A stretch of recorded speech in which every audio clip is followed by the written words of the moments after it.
Essa ideia de você pegar aspectos que fogem do debate político, que transcende o debate político, e trazê-los ao debate, de maneira a difamar um dos lados do espectro político, é clássico da esquerda. É uma herança que foi dada com a escola de Frankfurt, que dizia que era necessário você solapar e destruir todas as bases culturais e tradicionais de uma sociedade, de maneira a criar um caos dentro da sociedade, para que assim fosse mais fácil você cumprir toda a sua agenda revolucionária. Então eles diziam que era necessário você criar diversas lutas, seja elas de classe, de cor e de sexo, e assim você criar um caos dentro da sociedade. E com esse caos, uma vez estabelecido, tentar de alguma maneira promover a sua agenda progressista. Essa ideia, essa estratégia que a Escola de Frankfurt vai arquitetar com Antônio Negri e com Gramsci, vai ser a nova estratégia que será adotada pela esquerda nova, pela esquerda ocidental, pela esquerda socialite. Tá entendendo? Que faz exatamente isso. Cria um diverso conflito interno entre raça, entre sexo, entre classe, entre negro e branco, entre heterossexuais e homossexuais, entre pobre e rico, e tentam de alguma maneira criar um conflito interno sobre isso. Politizar todas as coisas. Politizar conflitos de debates públicos que acontecem com respeito ao desenvolvimento da sociedade, obviamente, e politizá-los e usá-los como uma maneira de promover a sua agenda progressista.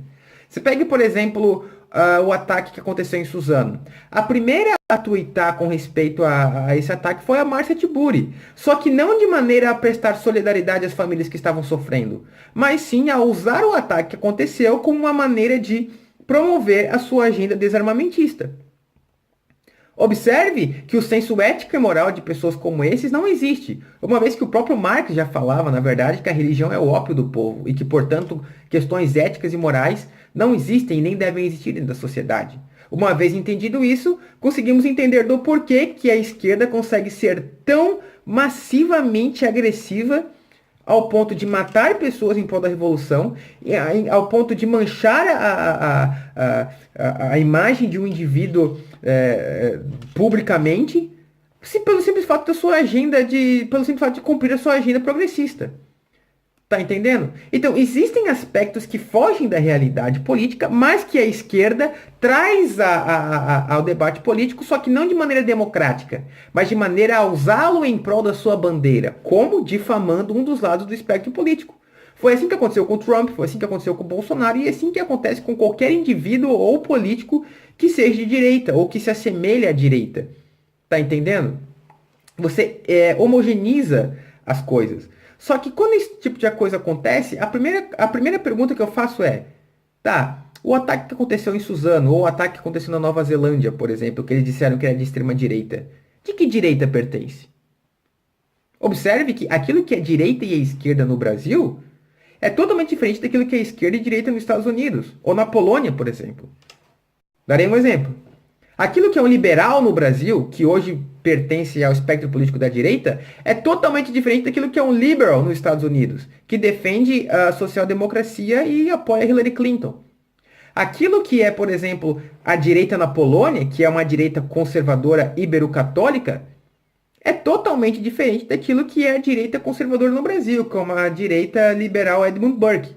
Se você chegar para eles e vir com o discurso liberal do Edmund Burke na Polônia, é muito provável que você seja taxado de esquerda. Porque lá o senso comum é que o conservadorismo de lá é um conservadorismo ibero-católico e não liberal do Edmund Burke.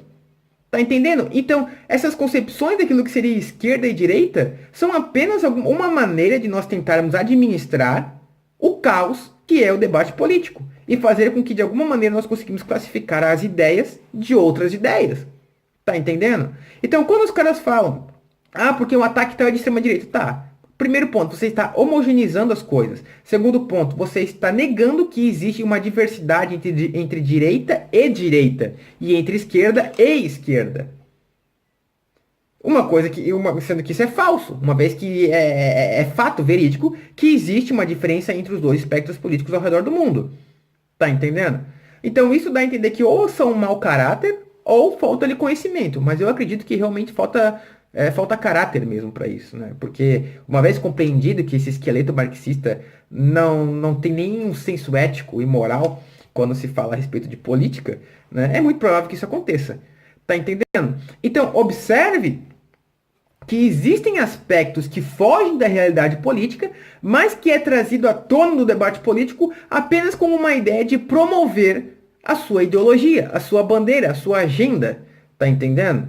E geralmente quando eles falam que ataques racistas está ligado à extrema direita, a pergunta que eu faço é, tá, você realmente conhece o que é direita? Bem, embora a direita do ibero-católica e a liberal de Edmund Burke sejam totalmente diferentes do ponto de vista de modelo econômico, mas os dois, por exemplo, respeitam a liberdade individual do indivíduo. Como é que alguém que respeita a liberdade individual de um indivíduo que se diz de direita vai atacar alguém pelo simples fato dele ser gay? Não faz um absoluto sentido. Antes, pelo contrário, você vai ver, por exemplo, revolucionários progressistas que mataram pessoas porque eram homossexuais e eram negros, como no caso do Fidel Castro, por exemplo, ou do Che Guevara. Então, essa ideia de homogeneizar as coisas, quem que traz todo no debate político são vocês, não é a direita. A direita respeita a liberdade individual, a opção sexual de um indivíduo, porque parte da premissa de que o indivíduo é livre. Vocês que tentam homogeneizar as coisas. A esquerda que tenta homogeneizar as coisas. Você está entendendo?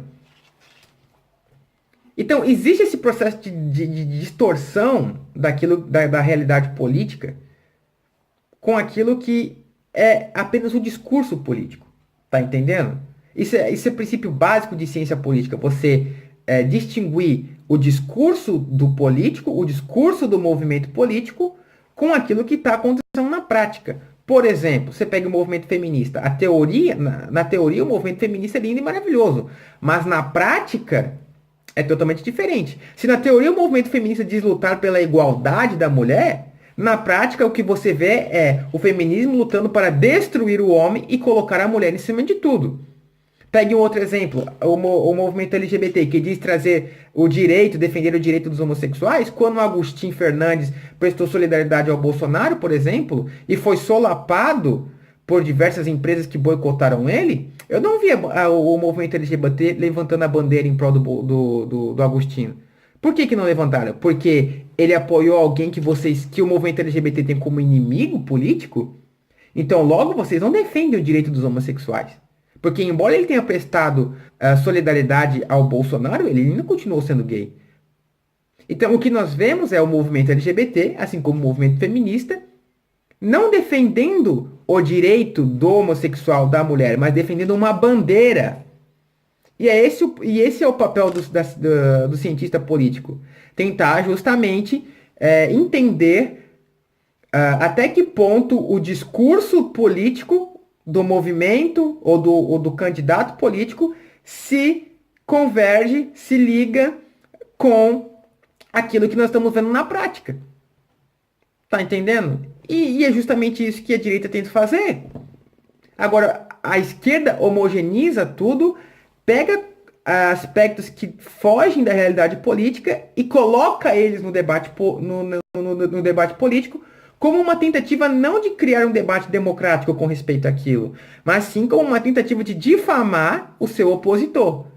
E assim cumprir a sua ideologia, a sua agenda ideológica progressista. Tá entendendo? Por isso que você vai ter ali diversos movimentos que, em vez de defender aquilo que eles realmente dizem defender na teoria, na verdade defendem apenas uma bandeira política, porque para eles tudo é política. Eu me lembro que uma certa vez eu disse, tudo é política. Bem, quando eu disse que tudo é política, obviamente estava falando na concepção da esquerda que vê as coisas, que politiza todas as coisas. Que politiza raça, que politiza sexo, que politiza cultura, que politiza qualquer coisa em prol da ferramenta de promulgação, da ferramenta de avanço ideológico de uma sociedade.